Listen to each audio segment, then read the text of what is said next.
আসসালামু আলাইকুম রাহমাতুল্লাহ। সুপ্রিয় ইসলামের আলো দর্শক মণ্ডলী, আশা করি আল্লাহর অশেষ রহমতে আপনারা সবাই ভালো আছেন। আজকে আমরা আলোচনা করব যে 4জন নবী এখনো বেঁচে আছে তাদের সম্পর্কে। তো চলুন বিস্তারিত জেনে নিই। তার আগে চ্যানেলটি সাবস্ক্রাইব করে বেল বাটনটি প্রেস করে দিন। তো চলুন এবার শুরু করা যাক। প্রথমে বলতে চাই যে পৃথিবীতে যতজন পয়গম্বর আল্লাহ তাআলা প্রেরণ করেছেন, সেই সব পয়গম্বরগণ আজও তাদের নিজ নিজ কবরে জীবন্ত অবস্থায় রয়েছেন এবং নিঃসন্দেহে তারা নিজ নিজ উদ্দেশ্যে সফলও হয়েছেন। মহান আল্লাহ তাআলা রব্বুল আলামিন সূরা আম্বিয়ায় বলেছেন, সকল নবীরা সফল হয়েছেন।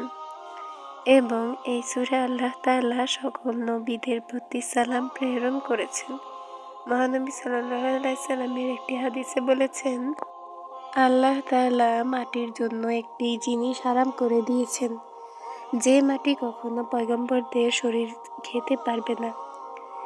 তাই আজ পর্যন্ত যত নবী এসেছে তাদের কারো শরীর পচে যায়নি। আমরা আজকে যেই 4জন নবীর কথা বলবো, সেই 4জন নবী কে আল্লাহ তাআলা পৃথিবীতে থেকেই জীবিত অবস্থাতেই তুলে নিয়েছিলেন।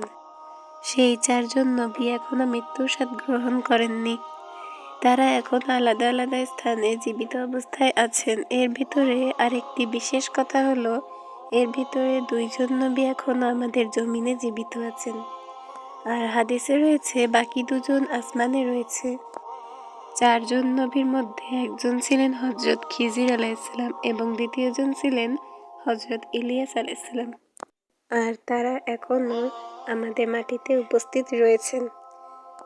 তাদের ক্ষেত্রে আল্লাহরা বলেছেন যে তারা প্রতি বছর 2 বার হজের সময় মক্কায় এসে থাকেন। সেখানে গিয়ে তারা জমজম কূপের পানি পান করেন। এজন্য তাদের সারা বছর আর কোনো কিছুই খেতে হয় না। হযরত ইলিয়াস আলাইহিসসালামকে পাহাড় এবং পশু পাখির উপর শাসন করার অধিকার দেওয়া হয়েছে এবং হযরত খিজির আলাইহিসসালামকে দরিয়া এবং সমুদ্রের উপর শাসন এর অধিকার দেওয়া হয়েছে। হযরত ইলিয়াস আলাইহিসসালাম এর একটি রিওয়ায়েতে এসেছে, আল্লাহ তাকে 70 জন নবীর সমান শক্তি দান করেছেন। আর যখন সে রেগে যেত তখন কিছুটা মুসা আলাইহিসসালামের মতো আচরণ করতেন। ইসলামিক কিতাবগুলোতে এগুলো খুঁজে পাওয়া যায় যে হযরত ইলিয়াস আলাইহিসসালাম এবং হযরত খিজির আলাইহিসসালাম রমজানের পুরো মাস বাইতুল মুকাদ্দাসে থাকতেন। আর তারা প্রত্যেক বছর হজ করার জন্য মক্কায় তাশরিফ নিয়ে আসেন। যারা এগুলোতে জ্ঞানী তাদের হতে এসেছে, কিয়ামত যখন খুব সন্নিকটে চলে আসবে তখন আল্লাহ তাআলার হুকুমে তাদের রূহকেও কবজ করা হবে। কেননা আল্লাহ তাআলা ওয়াদা সত্য যে কিয়ামতের পূর্বে সকল মানুষকে মৃত্যুর বরণ করতে হবে এক আল্লাহ ব্যতীত। এবং বাকি 2জন নবী আসমানে জীবিত আছেন। একজন হলেন হযরত ইদ্রিস আলাইহিসসালাম এবং অন্যজন হযরত ঈসা আলাইহিসসালাম। হযরত ইদ্রিস আলাইহিসসালামের সম্পর্কে বর্ণিত আছে, তিনি সেই প্রথম মানব যিনি প্রথম কাপড় বুনেছিলেন। এই কাপড়ের শিল্পটা হযরত ইদ্রিস আলাইহিসসালাম আবিষ্কার করেছেন। তার আগে মানুষেরা জীবজন্তুর চামড়া পরিধান করত।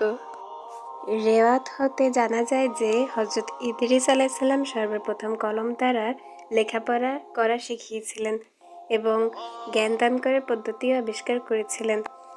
তিনি যেমন আল্লাহর বাণী বাহক ছিলেন, তেমনি তিনি বিজ্ঞানীও ছিলেন। মানব কল্যাণে তিনি নিত্য নতুন আবিষ্কারে ব্যস্ত ছিলেন।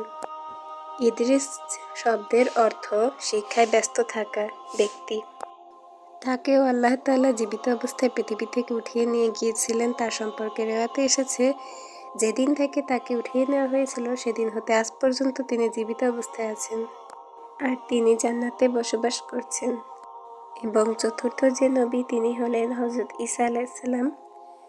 ঈসা আলাইহিসসালামকে বনী ইসরায়েলদের জন্য নবী হিসেবে পাঠিয়েছিলেন, কিন্তু যখন ঈসা আলাইহিসসালাম মানুষদের কাছে পাঠিয়েছিলেন, তিনি দ্বীনের দাওয়াত দিলেন, তখন তাদের মধ্যে কিছু মানুষ ঈসা আলাইহিসসালামকে কবুল করে নিলেন, কিন্তু কিছু অধিকাংশ মানুষ তারা শত্রুতে পরিণত হলো। তার পরিকল্পনা করে ছিল যে কোনোভাবে ঈসা আলাইহিসসালামকে শুলবিদ্ধ করে হত্যা করবে। যখন ঈসা আলাইসাল্লামকে শুলে চড়ানোর সময় আসল যে ব্যক্তি মূল চক্রান্তকারী ছিল, আল্লাহর হুকুমে তার চেহারা কিছুটা ঈসা আলাইসাল্লামের মতো হয়ে যায়। কিছুটা ঈসা আলাইসাল্লামের মতো হয়ে যাওয়ায় লোকেরা তাকেই শুলবিদ্ধ করে মেরে ফেলল এবং এদিকে হযরত ঈসা আলাইসাল্লামকে আসমানে উঠিয়ে নিয়ে যান। সুবহানাল্লাহ। রাসূল সাল্লাল্লাহু আলাইহি সাল্লাম বলেন, কিয়ামতের আগে ইমাম মাহদী আলাইহিসসালাম এই পৃথিবীতে আসবেন, যার সাথী হবে হযরত ঈসা আলাইহিসসালাম। তাকে এই পৃথিবীতে ইসলাম প্রতিষ্ঠার জন্য সাহায্য করবেন। তো প্রিয় দর্শক, আজকের ভিডিওটি এই পর্যন্তই। ভালো লাগলে চ্যানেলটি সাবস্ক্রাইব করে ভিডিওতে একটি লাইক করে দিন। আমি সাইমা সবাইকে বিদায় জানিয়ে এখানে শেষ করছি। আল্লাহ হাফেজ। আসসালামু আলাইকুম ওয়া রাহমাতুল্লাহ।